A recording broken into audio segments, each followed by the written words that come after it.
here. Good afternoon. Welcome. Hi, good afternoon. Alexander Marks on behalf of Schools Over Stadiums. At the heart of our issue is item two, the glaring discrepancy between the contributions being made. We have John Fisher's A's being required to contribute a mere $2 million, some of which will be in kind, and believe me, it will be, while the public is expected to invest a staggering $380 million in public funds. This disparity in financial commitment raises questions about the sincerity of this team's commitment to benefit our community. Further, the promises outlined in the agreement are vague and lack specificity, particularly in addressing the critical issue of public education. This agreement fails to allocate any true meaningful resources towards enhancing public education opportunities. I'll also note the language in this agreement is essentially copied and pasted from Senate Bill 1, demonstrating a lack of thoughtfulness. A better way to benefit our community would be to privately finance a stadium and not remove already scarce resources from our schools and community.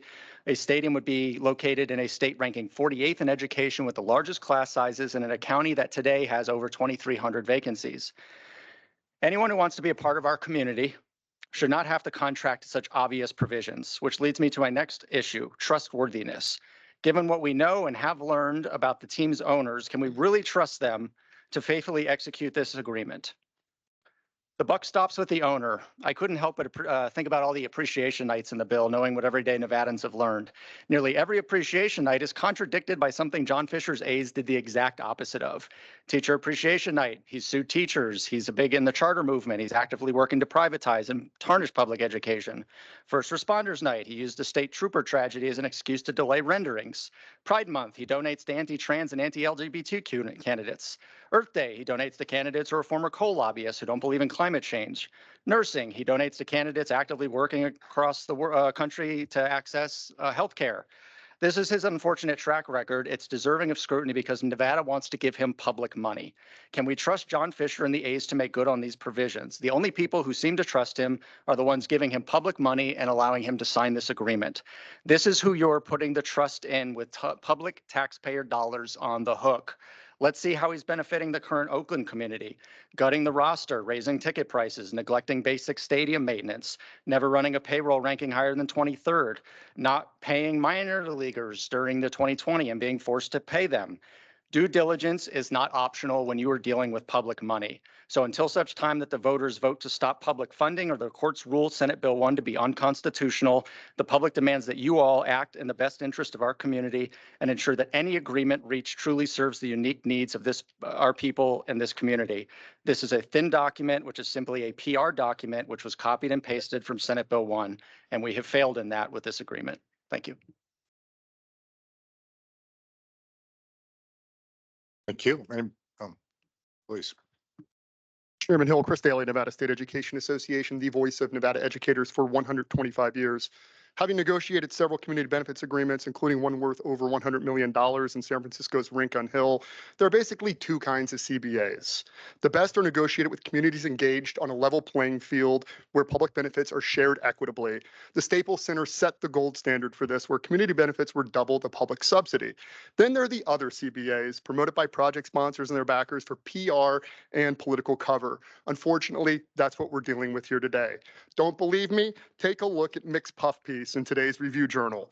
With stadium financing not yet secured, why is the CBA even being discussed today, if not for PR and political cover?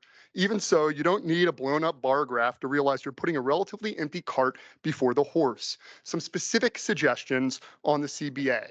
As in the previous draft, the preamble should note Athletics Investment Group and Valley View Investors are both Delaware LLCs, incorporated there for tax avoidance purposes, taxes that otherwise would be used for public services like schools, healthcare, parks, etc.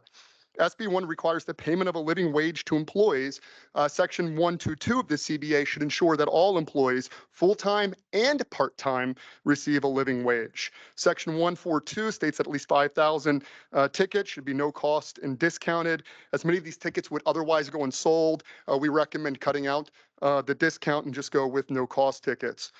Section 146A requires the A's to partner with universities to provide educational programming and sports management and marketing. But given the A's notable lack of success in these areas, we'd all be better off foregoing the mentorship of John Fisher and Dave Cavall.